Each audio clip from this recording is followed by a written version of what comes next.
Indian polity by M Laxmikanth का third chapter पढ़ना start करेंगे हम, जो कि है salient features of the Indian constitution. तो इंडियन कॉन्स्टिट्यूशन वो यूनिक है उसकी स्पिरिट और कंटेंट में। ये कह सकते हैं कि हमने चीजें बोरो की बट हमने उनको अडॉप्ट किया है according to the Indian environment and the Indian people. Then हमारा कॉन्स्टिट्यूशन फ्लेक्सिबल है बट फर्म भी है। तो अब एक एक को हम डिटेल में पढ़ेंगे। सबसे पहले बात करते हैं, सबसे पहला फीचर है Indian constitution is the lengthiest written constitution of the world. तो यहाँ पर जो है हमें दो शब्दों को समझना है। पहला तो कहता है कि लेंथीएस्ट है, मतलब कि हमारा जो है विशाल है। दूसरा रिटन, मतलब कि हमारा कॉन्स्टिट्यूशन कैसा है, लिखित है। और दूसरा क्या होता है, अनरिटन होता है।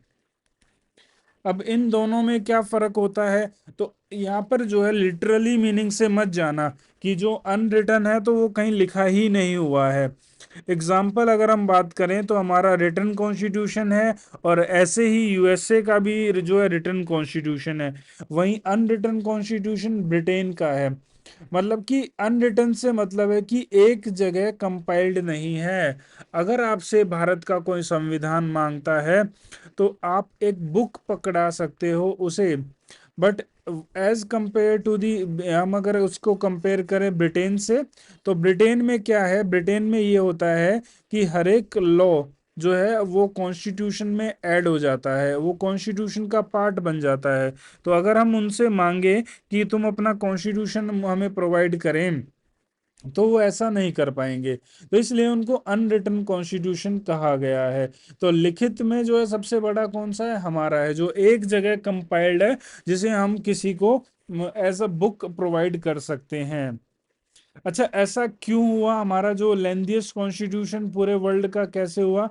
तो हमारा कॉन्स्टिट्यूशन बन के तैयार हुआ 1949 में और लागू हुआ 26 जनवरी 1950 को, जिसको हम रिपब्लिक डे मनाते हैं। और 1949 26 नवंबर 1949 को हम सेलिब्रेट करते हैं as a national constitution day.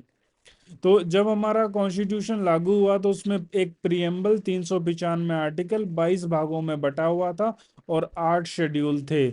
और 2019 तक की अगर बात करें तो 470 आर्टिकल, 25 पार्ट और दी 12 शेड्यूल, जिसमें हमने 4 नए शेड्यूल्स को ऐड किया, that is the 9th 10th 11th and the 12th। अब रीजन जानते हैं कि हमारा कॉन्स्टिट्यूशन इतना बड़ा क्यों है। तो अगर मैं आपसे आज की बात करूं तो आज हमारे पास 465 आर्टिकल्स हैं और बाकी चीजें सेम हैं। ना हमारा कॉन्स्टिट्यूशन इतना लंबा क्यों है, उसके 4 रीजंस आपको याद रखने हैं। सबसे पहले आता है ज्योग्राफिकल एंड कल्चरल डाइवर्सिटी। अगर हम बात करें एरिया वाइज, हमारा कॉन्स्टिट्यू हमारा जो इंडिया एज अ कंट्री, जो area wise 7th largest country है। वहीं अगर हम पॉपुलेशन वाइज बात करें तो इंडिया सेकंड जो है लार्जेस्ट कंट्री है अकॉर्डिंग टू द पॉपुलेशन, जनसंख्या में जो है दूसरे नंबर पे आता है। और ये 2011 के सेंसस के अकॉर्डिंग है, तो अब दोबारा अगर सेंसस होगा तो हमने चाइना को भी क्रॉस कर लिया होगा। तो इसलिए जो है ज्योग्राफिकल वास्टनेस के कारण, और हम यहाँ पर कह सकते हैं कि कल्चरल यहाँ पर डाइवर्सिटी है। जो भी लोग भारत में आए, उन जो है भारत ने उनके साथ अडेप्ट किया और उनको अपना लिया। तो इंडिया की vastness and socio cultural diversity एक तो रीजन ये हो गया। दूसरा है हिस्टोरिकल फैक्टर्स। तो दूसरा मैं यहाँ पर लिख देता हूँ कि दूसरा पॉइंट हमारा हिस्टोरिकल फैक्टर्स, मतलब कि influence of the government of India act 1935 का प्रभाव। तो 1935 का जो एक्ट था, जो हमने अभी पढ़ा था लास्ट जो चैप्टर में हमने पढ़ा था, तो वहां पर हमने ये जाना था चैप्टर नंबर 1 में कि जो हमारा जो गवर्नमेंट ऑफ इंडिया एक्ट था उसने हमारी नींव रखी। और उसी से इंस्पायर्ड होके बहुत सारी चीजें हमने ऐसे की ऐसे अडॉप्ट की, और वो अपने आप में खुद विशाल था। तो हमारा संविधान तो विशाल होना ही था। भारत में यूनियन और स्टेट्स के लिए, मतलब कि राज्यों और संघ के लिए एक ही संविधान है, और दोनों के लिए एक ही संविधान में प्रावधान किए गए हैं। इस कारण भी जो है हमारा जो है जो कॉन्स्टिट्यूशन है वो लेंथीएस्ट है। और लास्ट जो है वो है लीगल एक्सपर्ट बहुत ज्यादा थे, और लैंग्वेज लीगल होने के कारण भी। नाउ इसमें गवर्नेंस के साथ साथ एडमिनिस्ट्रेटिव डिटेल्स भी शामिल हैं। भारत में जो चीजें कानूनों या परंपराओं में आती हैं, हमने वो संविधान में ही ऐड कर दी हैं। तो इसलिए हमारा कॉन्स्टिट्यूशन लेंथीएस्ट कॉन्स्टिट्यूशन है वर्ल्ड का। अच्छा, क्या ये अच्छी बात है या बुरी बात है? तो ये एक अच्छी बात है, ठीक है, कि हर चीज हमने लिख दी है, क्योंकि हमारे यहाँ फेडरल स्ट्रक्चर है। वहीं अगर हम बात करें तो जो यूनाइटेड किंगडम है, वहां पर फेडरलिज्म नहीं है, वहां पर यूनिटरी सिस्टम है। तो यूनियन सिस्टम में क्या होता है कि सेंटर के पास पावर होती है, बट एज कंपेयर अगर हम करें फेडरेशन से, फेडरेशन में पावर डिवाइडेड होती है between the centre and it's units, उनमें जो है डिवीजन रहता है। तो इस केस में अगर हम बात करें तो हमारा कॉन्स्टिट्यूशन एज अ लेंथीएस्ट वो अच्छा है। सेकंड हमारा पॉइंट है drawn from the various sources. एक सोर्स तो हमने देखा जिसने नींव रखी गई थी, वो था गवर्नमेंट ऑफ इंडिया एक्ट 1935, जो अपने आप में विशाल था। अब डॉक्टर बी आर अंबेडकर ने कहा कि वी रैंसैक्ड ऑल नॉन कॉन्स्टिट्यूशन, जितने भी विश्व के जाने माने संविधान थे उनसे हमने होके गुजरे, और उनकी जितनी भी अच्छी चीजें थी वो हमने उठा ली और अपने अकॉर्डिंग उनको मॉडिफाई कर दिया, अपनी परिस्थितियों के अकॉर्डिंग, अपनी जरूरतों के अकॉर्डिंग उनको मॉडिफाई कर दिया गया हमारे द्वारा। Now sources of the key provision की अगर हम बात करें तो इन स्ट्रक्चर, फेडरलिज्म, जुडिशरी, इमरजेंसी, ये सब चीजें हमने गवर्नमेंट ऑफ इंडिया 1935 से ली है। वहीं फंडामेंटल राइट जो कि हमारी जो है पॉलिटिकल फंडामेंटल राइट और डीपीएससी वो पॉइंट आउट करते हैं towards the philosophical part.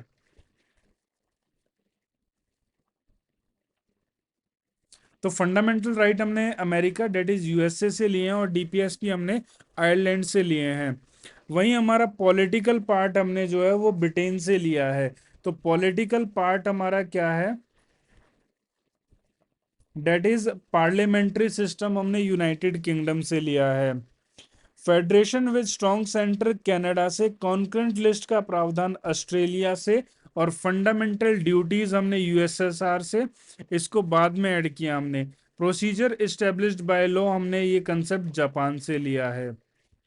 Next आता है कि हमारा संविधान वो मिक्सचर है, वो ब्लेंड है, किसका, रिजिडिटी का और फ्लेक्सिबिलिटी का। नाउ किसी, हम कोई कॉन्स्टिट्यूशन को कब कहेंगे कि वो फ्लेक्सिबल है या वो रिजिड है? तो क्या क्राइटेरिया होता है किसी भी संविधान को ये बताने का कि वो फ्लेक्सिबल है या फिर वो जो है रिजिड है? तो उसका क्राइटेरिया है उसके संशोधन की प्रक्रिया। तो और हमारे संविधान में संशोधन की प्रक्रिया जो है वो आर्टिकल 368 में लिखी गई है। अमेंडमेंट का प्रोसेस बताएगा कि कोई कॉन्स्टिट्यूशन फ्लेक्सिबल है या फिर रिजिड है। तो हमारे संविधान में आर्टिकल 368 में जो है तीन प्रकार के जो हैं हमारे पास क्या है, अमेंडमेंट के प्रोसीजर हैं। पहला है स्पेशल मेजोरिटी, पार्लियामेंट जो है वही कर सकता है। दूसरा, स्पेशल मेजोरिटी प्लस हमें रेक्टिफिकेशन चाहिए हाफ ऑफ द स्टेट्स की, हमने जो है वहां पर हमें जरूरत पड़ती है, स्टेट्स भी अपने वहां से पास कराते हैं। अगर स्पेशल मेजोरिटी की बात करूं पार्लियामेंट की, वो क्या प्रोसीजर रहता है उसका, 2/3 of the present and voting plus supported by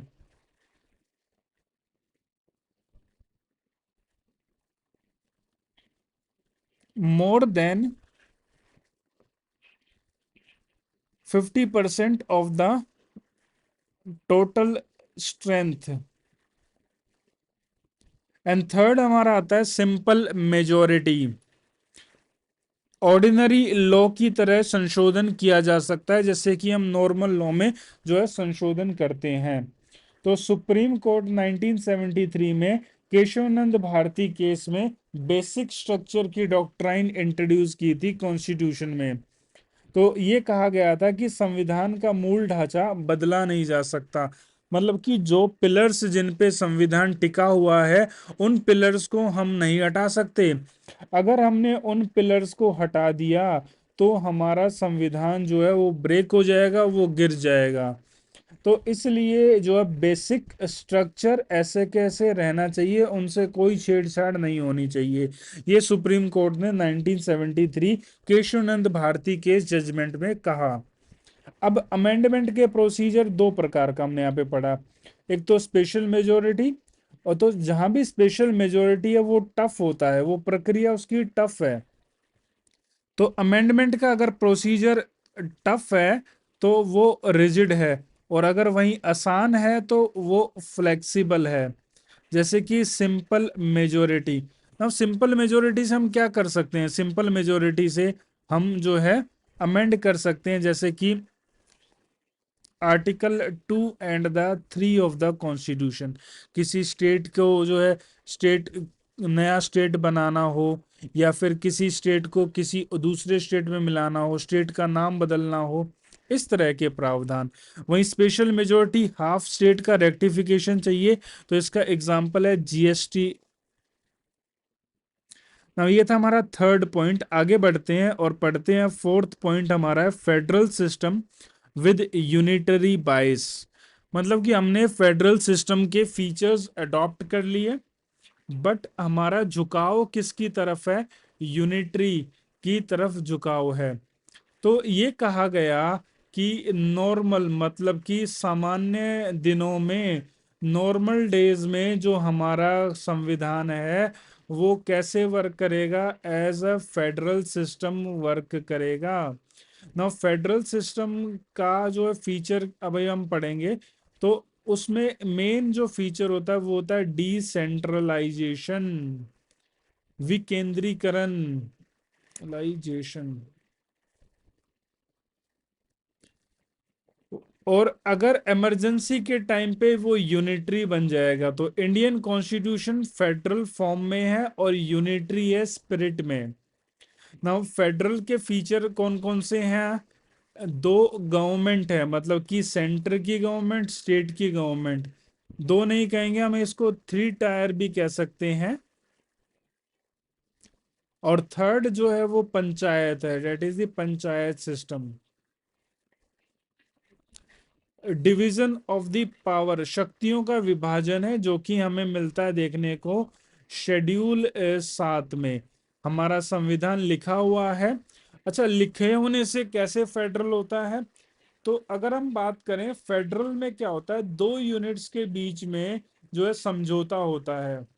for example, मान लो दो भाई हैं, ए और बी, और उनके पिता हैं एक्स। अब पिता की जो पावर है वो, या फिर जो प्रॉपर्टी है वो ट्रांसफर होगी A1 और A2 के रूप में। तो ये पावर इसको दी किसने? पिताजी ने ये पावर इसको दी, और ये वाली पावर जो है बी को दी।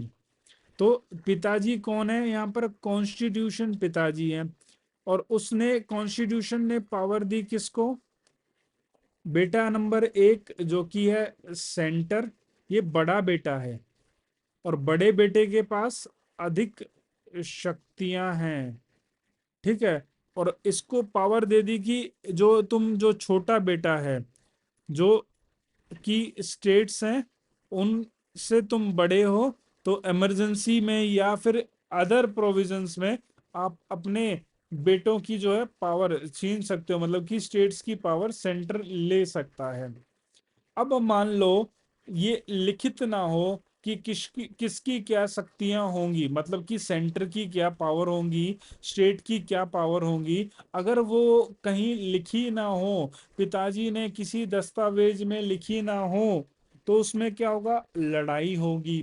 तो हमेशा याद रखना, फेडरल फीचर में हमेशा चीजें लिखी हुई होंगी, क्योंकि कल को लड़ाई ना हो। अच्छा, अब मैंने क्या करा, मैंने लिख दिया। तो पिताजी एक्स ने कॉन्स्टिट्यूशन नामक एक किताब बनाई, कहा मैं नहीं रहूंगा। कॉन्स्टिट्यूएंट असेंबली थी, उन्होंने कहा कि मैं नहीं रहूंगा, तो इस किताब को रेफर कर लेना, इसमें सब चीजें लिख दी गई हैं। अगर तुम्हें कोई शंका हो, डाउट हो, तो तुम जो है एक और भाई जो बनाया गया, और वो भाई था सी, ठीक है, तुम उस भाई के पास जा सकते हो और वो तुम्हारी सुलह कराएगा। और इस तीसरे भाई का नाम रखा गया supreme court, high court.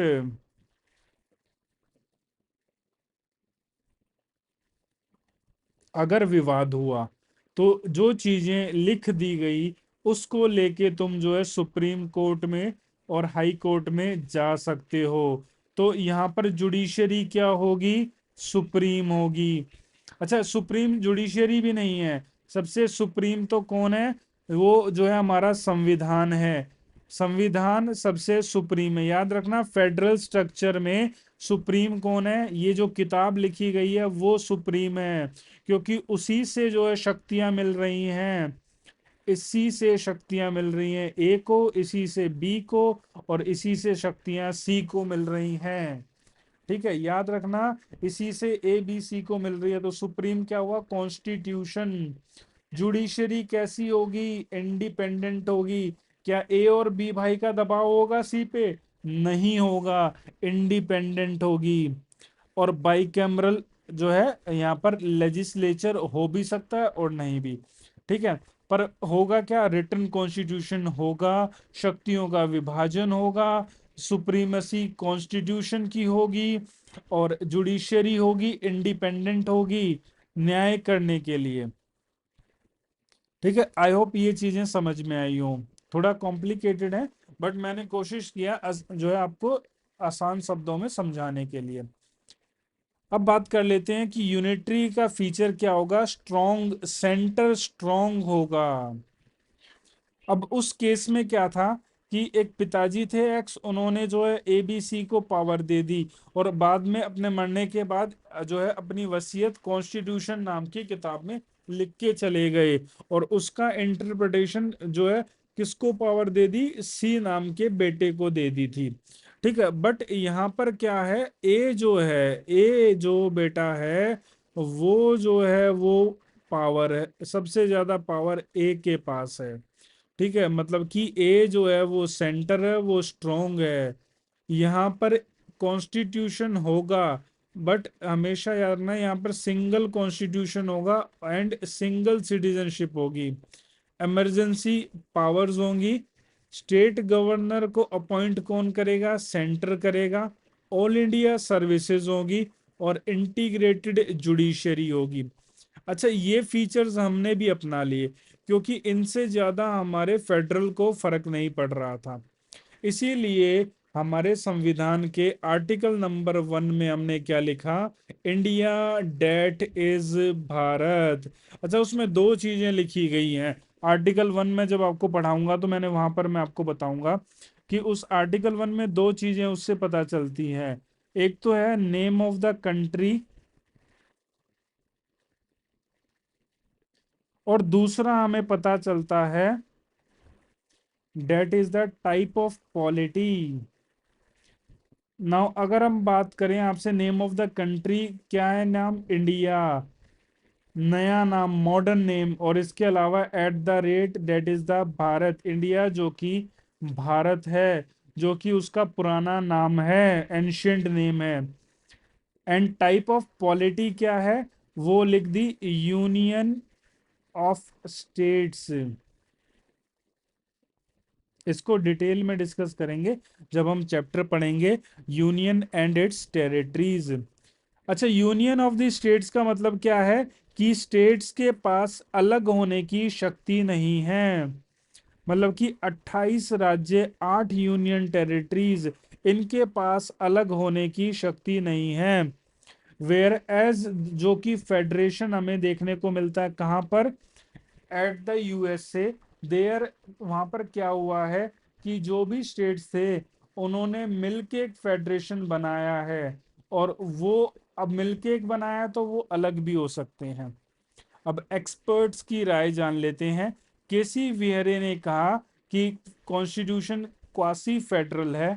Ivoire ginning कहते हैं सेंट्रलाइजिंग फेडरेशन है। ग्रेनविल अस्टिन कहते हैं कोऑपरेटिव फेडरलिज्म है। मॉरिस जॉन्स कहते हैं कि ये बार्गेनिंग फेडरलिज्म है। तो ये था फेडरल और यूनिटरी फीचर के बारे में पढ़ा। अब जो हमारा कॉन्स्टिट्यूशन का जो हमारा पॉलिटिकल पार्ट है, और वो हमने क्या अडॉप्ट किया, हमने अडॉप्ट किया पार्लियामेंट्री सिस्टम। अब बात कर लेते हैं कि ऐसा क्या हुआ जो हमने पार्लियामेंट्री सिस्टम को अडॉप्ट किया। जब भारत आजाद हुआ 15 अगस्त 1947 को, तो हमारे सामने विश्व के दो महत्वपूर्ण जो मॉडल्स थे ऑफ गवर्नेंस वो अवेलेबल थे। वो कौन कौन से थे? एक था जो कि यूएसए में चल रहा था, जो कि था presidential form of the government, और दूसरा जो कि भारत में अंग्रेजों ने लागू कराया हुआ था और जिसके हम अवेयर थे, तो वो था पार्लियामेंट्री सिस्टम। क्योंकि यहाँ के लोग पार्लियामेंट्री सिस्टम के बारे में जानते थे, इसीलिए हमारे फोर फादर्स ने, जिन्होंने संविधान बनाया, उन्होंने कहा कि हम जो है पार्लियामेंट्री सिस्टम को अडॉप्ट करेंगे। और ये हमने अडॉप्ट किया ब्रिटिश से, वेस्टमिंस्टर मॉडल को हमने अडॉप्ट किया। क्या क्या फीचर्स होते हैं पार्लियामेंट्री सिस्टम के? पार्लियामेंट्री सिस्टम में दो हेड होते हैं। एक होता है नॉमिनल, माने कि नाम मात्र का, जो कि हमारे राष्ट्रपति हैं। मतलब कि हाथी के दो प्रकार के दांत होते हैं। एक तो हाथी के आइवरी हैं टीथ, जो कि हाथी दिखाता है, और दूसरे उसके जो नॉर्मल टीथ हैं वो खाने के, हाथी के खान दिखाने के और खाने के दांत। तो दिखाने वाले वो राष्ट्रपति हैं, और खाने वाले दांत जो हैं वो PM and council of ministers हैं। आई होप ये क्लियर हुआ। और तो ये जो है ये नॉमिनल है और ये रियल हेड है। दूसरा, मेजोरिटी पार्टी रूल होता है। अच्छा, यहाँ मैं आपको समझाने की कोशिश करता हूँ कि मेजोरिटी पार्टी रूल से क्या मतलब है। Now, आपको पता है कि अभी जो है इलेक्शन हुए थे, जिसमें जो है गवर्नमेंट, कोalition गवर्नमेंट बनी। हर 5 साल बाद जो है भारत में जो है जनरल इलेक्शंस होते हैं। जनरल इलेक्शंस होते हैं किस पोस्ट के लिए? मेंबर ऑफ पार्लियामेंट, जो कि एमपी की पोस्ट होती है, उसके लिए इलेक्शंस होते हैं हर 5 साल में। तो अभी जो है पिछले साल जो है इलेक्शंस हुए थे, किसके? मेंबर ऑफ द पार्लियामेंट के।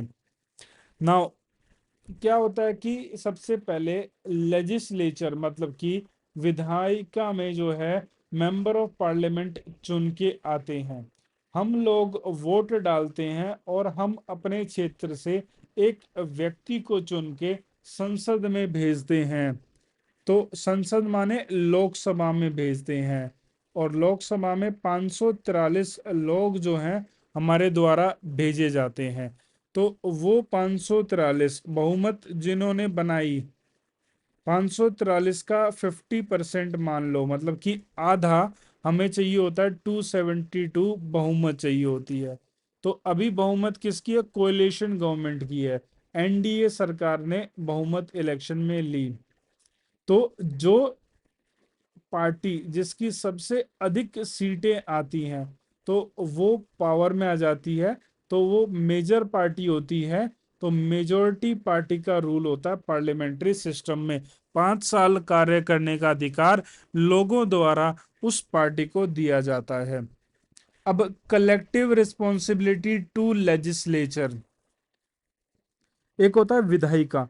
तो मेंबर ऑफ पार्लियामेंट बन के जो लोग आए, वो किसके प्रति अपना दायित्व है? तो कुछ लोग वो जो है पार्लियामेंट में, संसद में, मतलब कि लोकसभा में आ गए। अब उन्हीं लोगों में से, और जिसके सबसे ज्यादा बहुमत है, उन्हीं में से जो है कुछ लोग क्या बनेंगे? मंत्री बनेंगे। और ये जो मंत्री बनेंगे, वो किसको जवाबदाई होंगे? वो लोकसभा को जवाबदाई होंगे। हाँ, मिनिस्टर वो मेंबर होते हैं लेजिस्लेचर के। अच्छा, मंत्री वो राज्यसभा से भी हो सकता है, लोकसभा से भी। और जो हम यहाँ पर कह सकते हैं कि प्राइम मिनिस्टर जो है वो लीडरशिप करते हैं, प्राइम मिनिस्टर या सीएम वो लीडरशिप करते हैं parliamentary form of the government में, वो हेड होते हैं। लोअर हाउस वो डिसॉल्व हो सकता है, बट राज्यसभा परमानेंट हाउस है, वो it is not subject to the dissolution. Centre और स्टेट दोनों में लागू होते हैं। पार्लियामेंट्री सिस्टम दोनों पर, वहां दोनों जगह ही हमने अडॉप्ट किया। अब यूनाइटेड किंगडम से अलग क्या है? भारत रिपब्लिक है, यूनाइटेड किंगडम मोनार्की है, राजा रानी का वहां पर राज है। और जो हमारे देश का हेड होता है, जिसे हम राष्ट्रपति कहते हैं, वो इनडायरेक्ट चुनाव द्वारा चुना जाता है। मतलब कि हम अपने क्षेत्र से जिस प्रतिनिधि को भेजते हैं लोकसभा में, वो चुनते हैं आगे राष्ट्रपति कौन होगा। और राष्ट्रपति रिपब्लिक में हेड होता है। तो इनडायरेक्ट इलेक्शन है, तो भी जो है वो हेड है। Indian parliament is not sovereign like the USA, ये आपको याद रखना है। हेंस स्कॉलर इसे क्या कहते हैं? प्राइम मिनिस्ट्रल गवर्नमेंट कहते हैं। अगला फीचर है synthesis of the parliamentary sovereignty and judicial supremacy. तो हमारे संविधान में क्या किया गया? हमने अपने क्षेत्र में, अपना क्षेत्र क्या है? पार्लियामेंट का काम क्या होता है? कानून बनाना। तो कानून बनाने के क्षेत्र में कौन सुप्रीम है और अधिकार सॉवरन आजाद है? वो पार्लियामेंट है। वहीं इंटरप्रेट करने को जो है वो पावर किस लड़के के पास है? सी के पास है। और ए के पास जो है कानून बनाने का फुल अधिकार है। ऐसे ही जुडिशरी जो है वो सुप्रीम है। ब्रिटिश का कंसेप्ट पार्लियामेंट्री सोवरेनिटी हमने ब्रिटिश से लिया है। और अमेरिका में जुडिशियल सुप्रीमेसी है, वहां पर फेडरल सिस्टम है। और जहां भी फेडरल सिस्टम होगा वहां पर जुडिशरी सुप्रीम होगी। और ब्रिटेन में क्या है? यूनिटरी सिस्टम है ना। भारतीय सिस्टम दोनों का ही मिश्रण है। हम ना जो है यूएसए के साथ गए, ना हम ब्रिटेन के साथ गए, हमने अपना अलग बनाया अपने विचार के थ्रू। अब बात कर लेते हैं कैसे पार्लियामेंट जो है वो अमेंड कर सकता है major part of the constitution. ये आर्टिकल 368 में लिखा गया है। तो पार्लियामेंट्री जो है सुप्रीमेसी है या सॉवरेनिटी है। देन सोवरेन सुप्रीम कोर्ट वो डिक्लेयर कर सकता है किसी भी कानून को अनकॉन्स्टिट्यूशनल जुडिशियल रिव्यू के तहत। इसका एग्जाम्पल है national judicial appointment commission, NJAC करके एक बिल पार्लियामेंट ने पास किया था। और उसने जो है उसको रिव्यू किया सुप्रीम कोर्ट ने, और उसको नल एंड वॉइड डिक्लेयर कर दिया। आर्टिकल 21 में जो है प्रोसीजर इस्टेब्लिश्ड बाय लॉ लिखा हुआ था, बट जो है हमने उसको इंटरप्रेट किया, मतलब कि संविधान में जो उसको सुप्रीम कोर्ट ने इंटरप्रेट करके कहा कि सिर्फ और सिर्फ पीई बेल नहीं है, बट उसमें ड्यू प्रोसेस ऑफ लॉ भी है। वो हमने कहाँ से लिए? यूएसए से। और ये हमने कहाँ से अडॉप्ट किया था? जापान से। जुडिशियल रिव्यू पावर इंडिया में वो नैरो है यूएसए से, बट फिर भी जो है बहुत ज्यादा पावर्स हैं जुडिशरी के पास। अब बात कर लेते हैं नेक्स्ट, इंटीग्रेटेड और इंडिपेंडेंट जुडिशरी है। दो चीजें हैं यहाँ पर, इंटीग्रेटेड और दूसरा है इंडिपेंडेंट। अच्छा, इंटीग्रेटेड का मतलब क्या है? कि एक सिंगल जुडिशियल सिस्टम है जिसकी हायरार्की बनी हुई है। और ये सिंगल जुडिशियल सिस्टम एनफोर्स करता है, लागू कराता है सेंट्रल और स्टेट लॉ दोनों को। हायरार्की क्या बनी हुई है? हायरार्की बनी हुई है कि सबसे ऊपर है सुप्रीम कोर्ट, उसके नीचे हैं स्टेट में, जो स्टेट के लेवल पर हाई कोर्ट, और हाई कोर्ट्स के नीचे हैं district and the other courts. अब बात करते हैं सुप्रीम कोर्ट का क्या रोल है। सुप्रीम कोर्ट एक तरह से फेडरल कोर्ट है, हाईएस्ट अपील कोर्ट है, गार्जियन है कॉन्स्टिट्यूशन का, गारंटर है फंडामेंटल राइट्स का आर्टिकल 32 रिट्स के तहत। अब जुडिशियल इंडिपेंडेंस कैसे इंश्योर की जाती है, तो जजेस का टेन्योर फिक्स्ड होता है, उनकी कंडीशन फिक्स्ड होती है, उसको चेंज नहीं किया जा सकता। सैलरी कहाँ से आती है, कंसोलिडेटेड फंड ऑफ इंडिया से। बैन होता है, पोस्ट रिटायरमेंट प्रैक्टिस नहीं कर सकते। प्रोटेक्शन है लेजिस्लेटिव डिस्कशन से, मतलब कि उनके व्यवहार के बारे में जो है संसद में डिस्कशन नहीं हो सकता। और एक्सेप्शन क्या है इसका, जब उनकी जो है रिमूवल का प्रोसीजर चल रहा हो, जब उनको हटाने की बात चल रही हो, जब तो आप लोग कर सकते हो, बट अगर उसके अलावा कंडक्ट डिस्कस नहीं किया जा सकता। सेपरेशन फ्रॉम द एग्जीक्यूटिव से जो है सेपरेशन है जुडिशरी का। अगला फंडामेंटल राइट। अच्छा, इन टॉपिक्स को हम डिटेल में पढ़ेंगे जब हम इंडिविजुअल टॉपिक उठाएंगे, वहां पर जो है इनको विस्तार से हम देखेंगे, अभी ऊपर ऊपर से जान लेते हैं। फंडामेंटल राइट हमारे कॉन्स्टिट्यूशन पार्ट 3 में है, आर्टिकल 12 से लेके 35, वो जो है मौलिक अधिकारों से है। इंस्पायर्ड कहाँ से लिए हैं हमने, यूएसए से लिए हैं। ये क्या दर्शाते हैं, हमारे संविधान का फिलोसॉफिकल पार्ट को दर्शाते हैं। ये हैं क्या, ये मैग्ना कार्टा है, मतलब कि महान पत्र हैं। देन ये 6 राइट हैं टोटल, पहले 7 थे, और राइट टू प्रॉपर्टी को डिलीट कर दिया गया था। राइट टू इक्वलिटी आर्टिकल 14 से 18, राइट टू फ्रीडम 19 से 22, right against exploitation 23-24, right to freedom of the religion 25 से 28 में है, कल्चरल और एजुकेशनल राइट 29-30, और constitutional remedy 32। B R Ambedkar ने इस आर्टिकल को heart and the soul of the constitution भी कहा। नाउ जस्टिसिएबल है ये, डेट मीन्स, जस्टिसिएबल का क्या मतलब होता है, अगर इनका हनन होता है तो we can directly approach the supreme court. हम डायरेक्टली सुप्रीम कोर्ट जा सकते हैं अगर हमारे किसी भी जो है राइट को ले लिया जाता है तो। नाउ ये जो फंडामेंटल राइट है, ये अथॉरिटेरियन स्टेट बनाने से रोकते हैं, और इनको जो है कोर्ट की enforced through the court. Supreme court writ issue कर देता है। सुप्रीम कोर्ट के पास 5 तरह की रिट्स हैं, habeas corpus, mandamus, certiorari, then the prohibition and quo warranto. तो इनको डिटेल में हम पढ़ेंगे जब चैप्टर पढ़ेंगे। अच्छा, फंडामेंटल राइट एब्सोल्यूट नहीं है, रीजनेबल रिस्ट्रिक्शंस इन पर लग सकती हैं, इनको संशोधित किया जा सकता है, हम सस्पेंड भी कर सकते हैं इमरजेंसी में। किसको छोड़कर, आर्टिकल 20-21 को छोड़कर। नेक्स्ट भी हमारा फिलोसॉफिकल स्ट्रक्चर में आता है ऑफ द कॉन्स्टिट्यूशन, और वो है directive principles of the state policy, भाग 4 में आर्टिकल 36 से 51। कहाँ से इंस्पायर्ड होके हमने लिए, हमने आयरिश कॉन्स्टिट्यूशन से इंस्पायर्ड होके हमारे कॉन्स्टिट्यूशन में इनको इन्वॉल्व किया। डॉक्टर बी आर अम्बेडकर ने कहा कि novel feature of Indian constitution. अच्छा, किसी भी मंत्री को अगर कोई भी चुनाव जीतना है, तो इसमें लिखी बातों को अगर इम्प्लीमेंट करा दें या फिर अपने घोषणा पत्र में लिख दें, तो उनका जीतना स्वाभाविक होता है। अच्छा, इनको अलग अलग रखने की क्या बात थी कि भाई हमने जो है कुछ को डीपीएसपी बना दिया, कुछ को हमने फंडामेंटल राइट बना दिया। तो फोर फादर्स के दिमाग में ये था कि जो हमारे डीपीएसपी हैं उनको लागू करने के लिए हमारे पास पर्याप्त रिसोर्सेज नहीं है थे उस समय, तो इसलिए उनको जो है राज्यों पर छोड़ दिया गया कि वो चाहे तो, राज्य और केंद्र चाहे तो कानून बनाकर उनको लागू करा सकते हैं, किनको, डीपीएसपी को। ना इनको 3 भागों में क्लासिफाई किया जाता है according to the ease of the study. सबसे पहले socialistic principle, then Gandhian and liberal intellectual principles. अच्छा, एम क्या है इनका, उद्देश्य है वेलफेयर स्टेट को इस्टेब्लिश करना, और ये प्रमोट करते हैं सोशियो इकोनॉमिक डेमोक्रेसी को, जो है बढ़ाते हैं।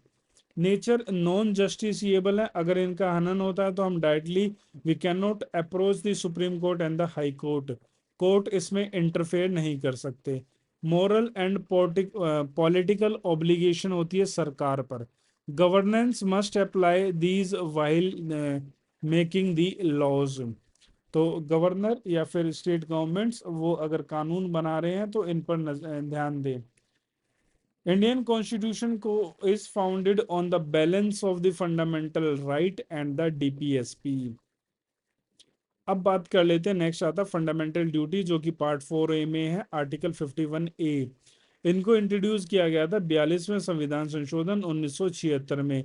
ये आधारित है स्वर्ण सिंह कमेटी के रिकमेंडेशन पर, टोटल 11 हैं, एक को बाद में ऐड किया गया था। 86 constitutional amendment act added as the 11th duty, जिसने प्रोवाइड किया education to the child 6 to the 14 years का जो है।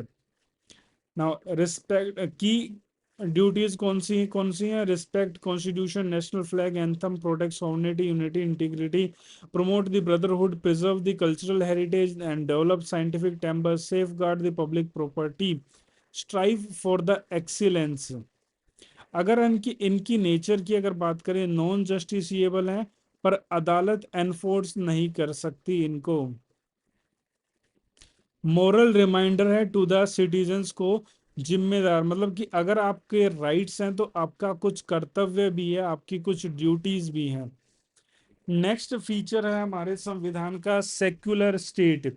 India has no official religion, मतलब कि राज्य का हमारे कोई भी, मतलब राज्य से मतलब है मेरा हमारा सेंटर का कोई भी जो है रिलीजन नहीं है।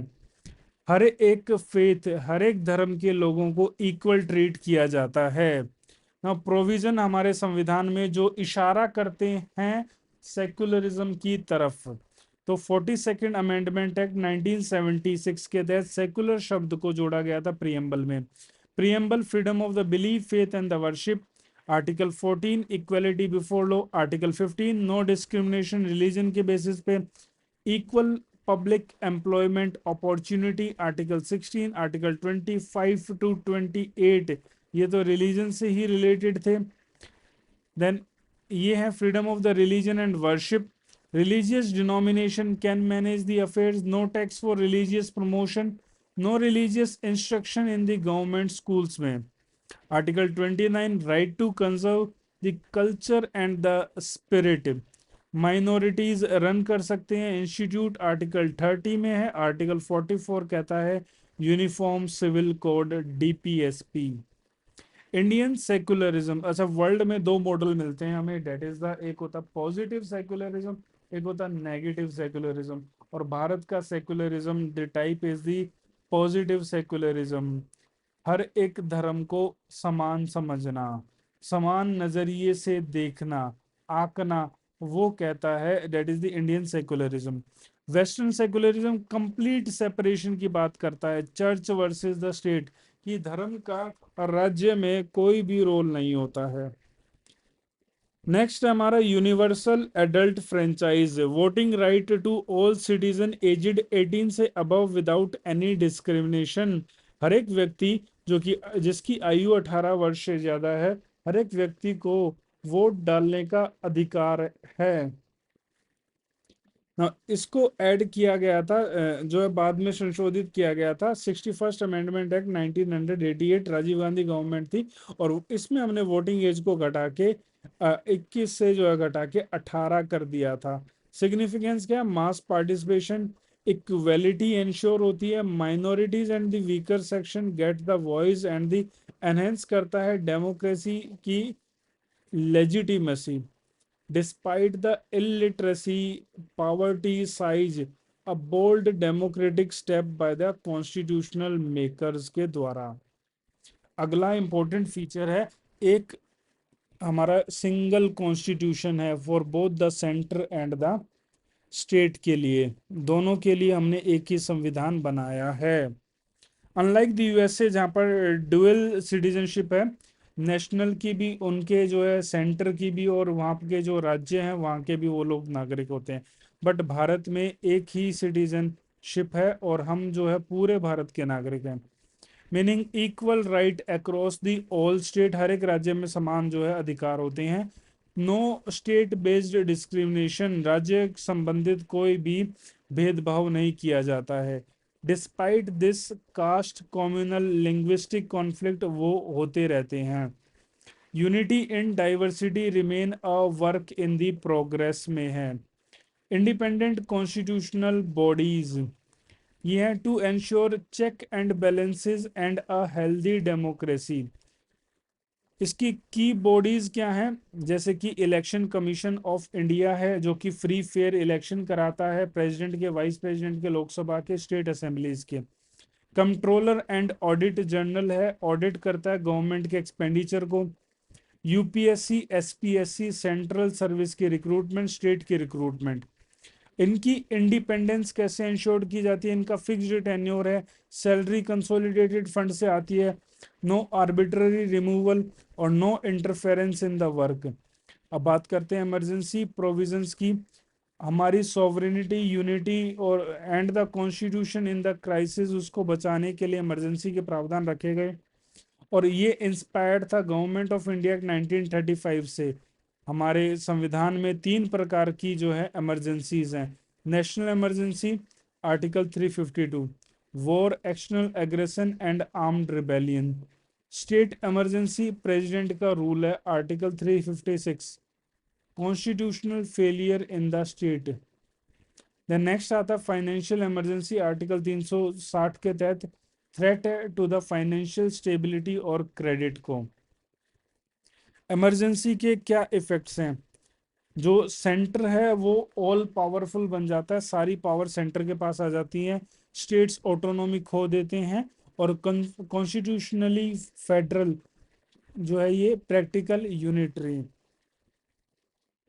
यूनिक फीचर की अगर हम बात करें, federal to unitary without the amendment, हमारा संविधान बिना संशोधन किए ऑटोमेटिकली जो है वो फेडरल स्ट्रक्चर से चेंज होके किस में बदल जाता है, वो बदल जाता है टू द यूनिटरी वन। अब है next, three tier government.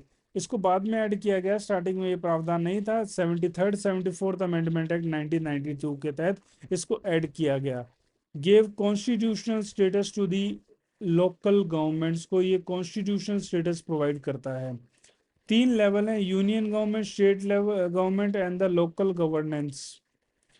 Amendment कौन कौन से इंक्लूडेड है, 73rd 1992 पंचायत राज रूरल एक्ट, उसको इंक्लूड किया गया था 73rd। देन 74th 1992 में municipalities urban, part third 11th schedule and the part 9A 12th schedule में है। यूनिक फीचर क्या है, ऐसे प्रावधान किसी अन्य संविधान में नहीं है। नेक्स्ट आता है cooperative societies. 97th amendment act 2011 के तहत हमने कोऑपरेटिव सोसाइटीज को ऐड किया था।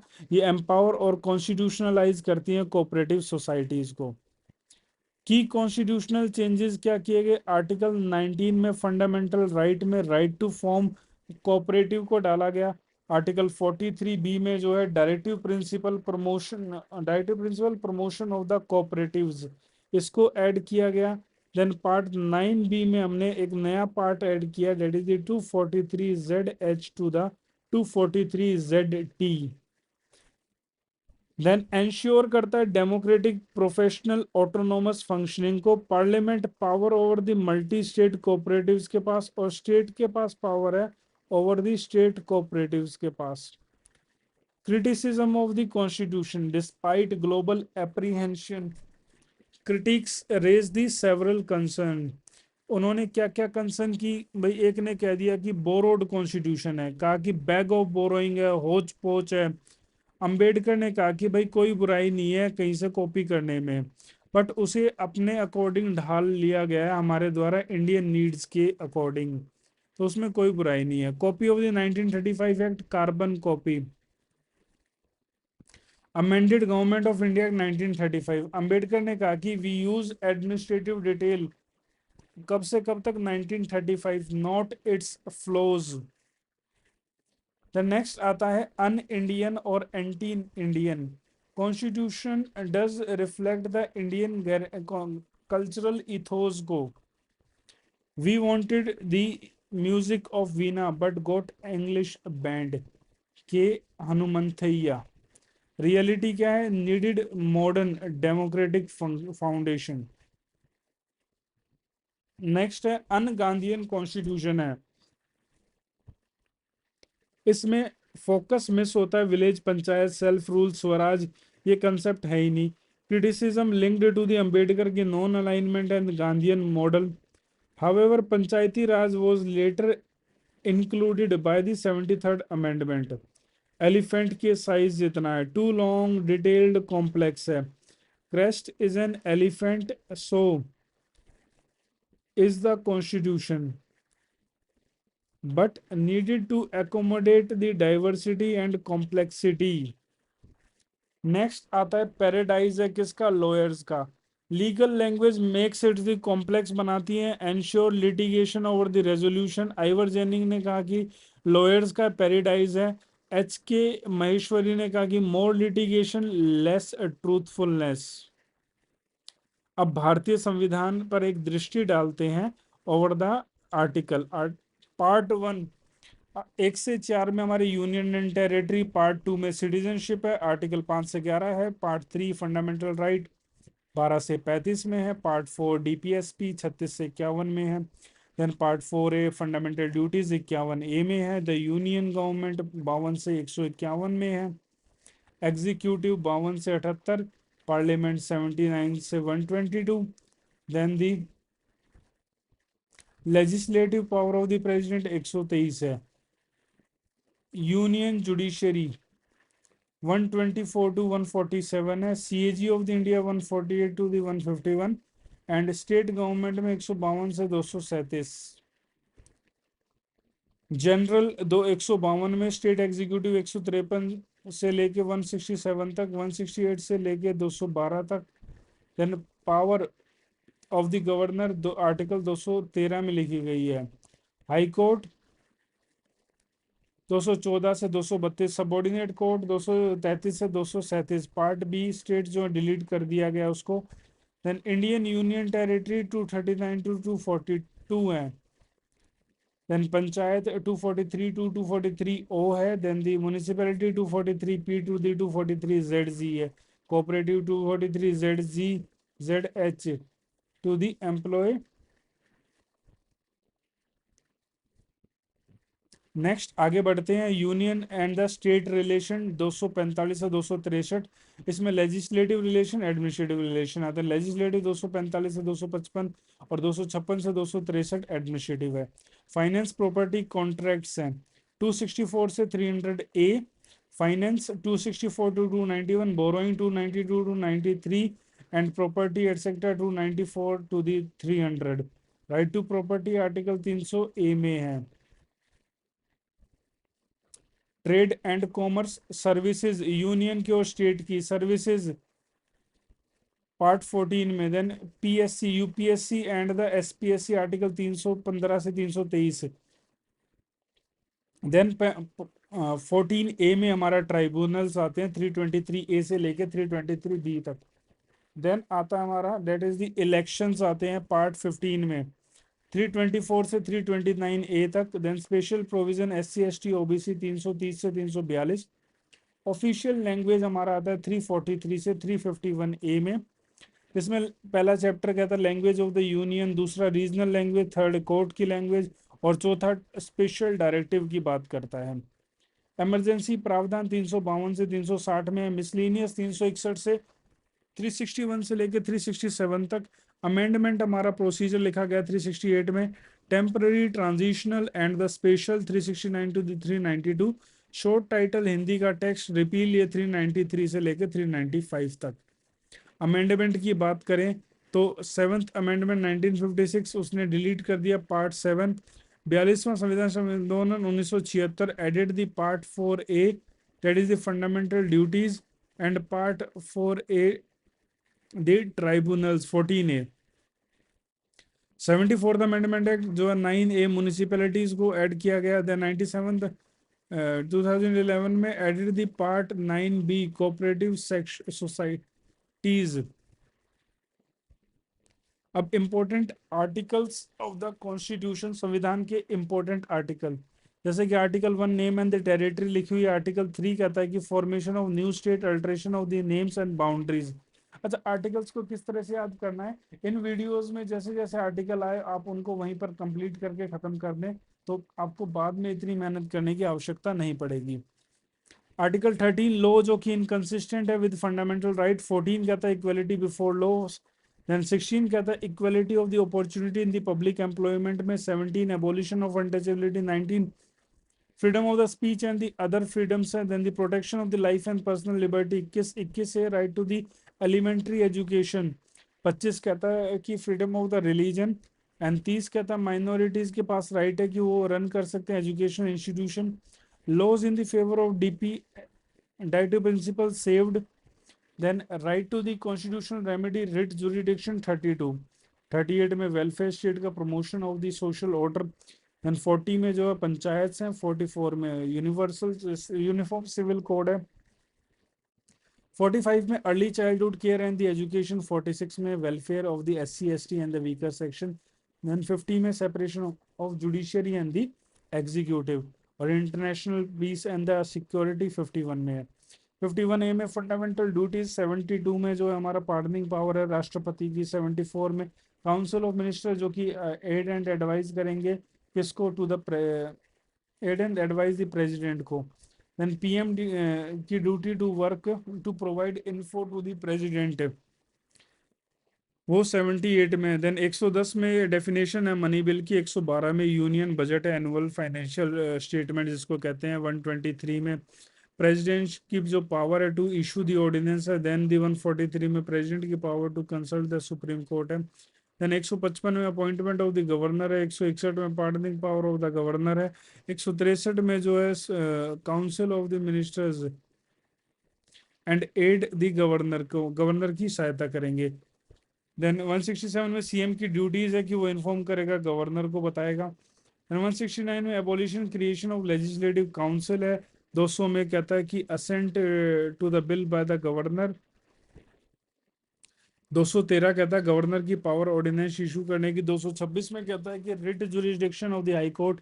देन 239 AA में दिल्ली के बारे में है। देन 249 में पार्लियामेंट की पावर लेजिस्लेट करने के लिए on state list in the national interest में। देन 262 में वाटर डिस्प्यूट है, इंटरस्टेट रिवर्स। देन 263 में इंटरस्टेट काउंसिल है। No taxation without the authority of the law 265 है। 275 में grant to the certain states है। देन 280 में फाइनेंस कमीशन है। 300 में जो है suits and the legal proceedings है। राइट टू द प्रॉपर्टी जो 300A में है। Civil services, protection, dismissal, removal etcetera. Creation of all India services. Then the public service commission, function of the public service commission 320 में। 323A में जो administrative tribunal है। 324 में election commission, power and the control. 330 में supreme court and sorry schedule caste, schedule tribe seat reservation Lok Sabha में। 335 में जो है वो कहता है कि SC ST का claim for the jobs and the services. 352 में नेशनल इमरजेंसी। 356 में president rule in the state and the 360 में फाइनेंशियल इमरजेंसी। एंड 365 में failure to comply with the union की direction.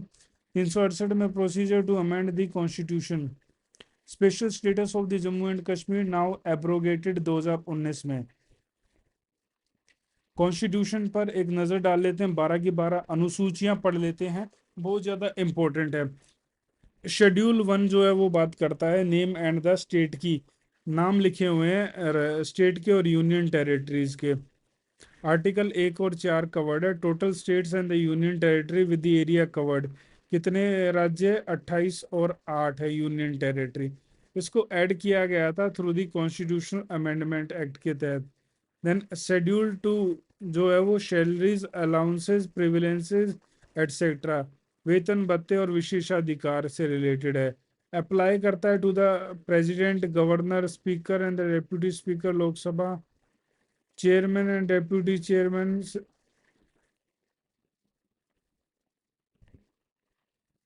Chairman, deputy chairman of the Rajya Sabha and the Vidhan Parishad, supreme court and the high court के जजेस, CAG of the India. Then third में आता है शपथ, oath and the affirmation. तो इसमें union and the state minister की, एमपी एमएलए की, SC and the high court की जजेस की है, सीएजी की, and the candidate contesting election. Then fourth आता है allocation of the seats in the Rajya Sabha में सीटों का जो बंटवारा है। देन पांचवा आता है administrative control of the scheduled areas and the tribes. ये एप्लीकेबल है to the all states except the sixth schedule states, Assam, Meghalaya etcetera. Governor empower to the, manage करने को गवर्नर के पास शक्तियां हैं। देन आता है sixth administration of the tribal areas, कहाँ कहाँ पे, असम में, मेघालय में, त्रिपुरा और मिजोरम में। ये प्रोवाइड करता है autonomous district council with the legislative, judicial and the executive power. Seventh schedule कहता है division of the power, union, state and the concurrent list. Union list 98, then the state list में 59 सब्जेक्ट हैं, then the concurrent list जो कि दोनों के पास होती है उसमें 52 सब्जेक्ट्स रखे गए हैं। अब बात करते हैं एट्थ शेड्यूल की। ऑफिशियली रिकॉग्नाइज करता है भाषाएं, ओरिजिनली 14 थी, बाकी को जो है बाद में ऐड किया गया है। तो असामी, बंगाली, गुजराती, हिंदी, कन्नड़, कश्मीरी, मलयालम, मराठी, उड़िया, जिसका नाम बदल के उड़िया हो गया, देन पंजाबी, संस्कृत, तमिल, तेलुगु, उर्दू, सिंधी, इनको ऐड किया गया था। तेलुगु, उर्दू एंड द जो ऐड किया गया था। अच्छा, 21वें संविधान संशोधन के तहत ऐड किया गया कोंकणी, मणिपुरी, नेपाली को। 71st अमेंडमेंट के तहत बोडो, डोगरी एंड मैथिली को ऐड किया गया था। और लास्ट जो था 92nd अमेंडमेंट था, बीडीएमएस। तो ये हमारा जो बोडो, डोगरी, मैथिली और संथली वो 92nd था, कोंकणी, मणिपुर, नेपाली 71st था। और उर्दू ये जो थी हमारी, ये जो है 21st अमेंडमेंट था। उड़िया को रीनेम किया गया 96th अमेंडमेंट के तहत। नाइन्थ शेड्यूल, ये नाइन्थ शेड्यूल में वो कानून डाल दिए थे जो कि न्यायिक समीक्षा से बाहर रखने थे। और सुप्रीम कोर्ट ने केशवानंद भारती केस में ये कहा कि जो है, तो इस केस की जो डेट है उसके बाद जो भी डाला जाएगा उसका जुडिशियल रिव्यू हो सकता है। इसको ऐड किया गया था, फर्स्ट अमेंडमेंट है 1951 में ऐड कर दिया। Land reform, zamindari abolition etcetera इसमें था। Only laws before the 24 April 1973 protected after the supreme court की रूलिंग। प्रेजेंट लॉज जो है वो 282 हैं। एंटी डिफेक्शन लॉ जो है वो added by the 52nd amendment है 1985। MP MLA disqualification on the ground of discretion. Next आता है 11th, जिसको हमने कहा कि power of the panchayat, rural local bodies. इसको 73rd अमेंडमेंट एक्ट 1992 के तहत ऐड कराया था। A total of the 29 subject listed for the panchayati raj. इसको डिटेल में करेंगे जब हम 73rd अमेंडमेंट और 74th अमेंडमेंट पढ़ेंगे। नेक्स्ट आता है 12th, power of the municipalities, urban local bodies. इसको 74th अमेंडमेंट एक्ट 1952 के तहत ऐड किया गया। इसमें 18 सब्जेक्ट थे listed for the municipal bodies. Now sources of the constitution at a glance. Government of India 1935 से हमने फेडरल स्कीम ली है, ऑफिस ऑफ द गवर्नर लिया है, जुडिशरी ली है, public service commission, emergency provision, administrative provision लिया है। ब्रिटिश कॉन्स्टिट्यूशन से हमने parliamentary government, rule of the law, legislative procedure, single citizenship, cabinet system, prerogative writs, parliamentary privileges, bicameralism. USA से हमने क्या क्या लिया, फंडामेंटल राइट हो गए, जुडिशरी की independence, judicial review, impeachment of president, removal supreme court high court का जजेस, post of the vice president. Irish constitution में डीपीएसपी है, नॉमिनेशन टू द राज्यसभा है, method of the election of the president. Then Canadian में है federal with strong centre, Russian power, sorry residuary. इसमें जो है हमारे पास क्या है, रेजिडूरी पावर सेंटर के पास है। अपॉइंटमेंट, गवर्नर को अपॉइंट करता है सेंटर, और सुप्रीम कोर्ट की एडवाइजरी जुडिक्शन। ऑस्ट्रेलिया से हमने कॉन्करेंट लिस्ट ली है, freedom of the trade, commerce and intercourse. Joint sitting जो होती है वो हमने ली है, कहाँ से, ऑस्ट्रेलिया से ली है। जॉइंट सिटिंग को प्रिजाइड कौन करता है, स्पीकर ऑफ द लोकसभा करता है, याद रखना। वीमर कॉन्स्टिट्यूशन जर्मनी से। Suspension of the fundamental right कब, इमरजेंसी में। सोवियत यूनियन, यूएसएसआर, रशिया से हमने फंडामेंटल ड्यूटी ली है। आइडियल ऑफ जस्टिस वो क्या क्या है, सोशल, इकोनॉमिक, पॉलिटिकल, प्रियम्बल में वो लिए हैं। फ्रेंच कॉन्स्टिट्यूशन से हमने रिपब्लिकनिज्म लिया है, आइडियल, लिबर्टी, इक्वलिटी, फ्रेटर्निटी के प्रियम्बल में। देन साउथ अफ्रीकन कॉन्स्टिट्यूशन ने procedure for the amendment of the constitution. Election Rajya Sabha के सदस्यों का, और जापानीज कॉन्स्टिट्यूशन से हमने लिया है concept of the procedure established by law. ये जो है हमने वहां से लिया है। तो ये था हमारा सैलिएंट फीचर्स। आई होप आपको सारे फीचर्स जो है समझ में आए होंगे।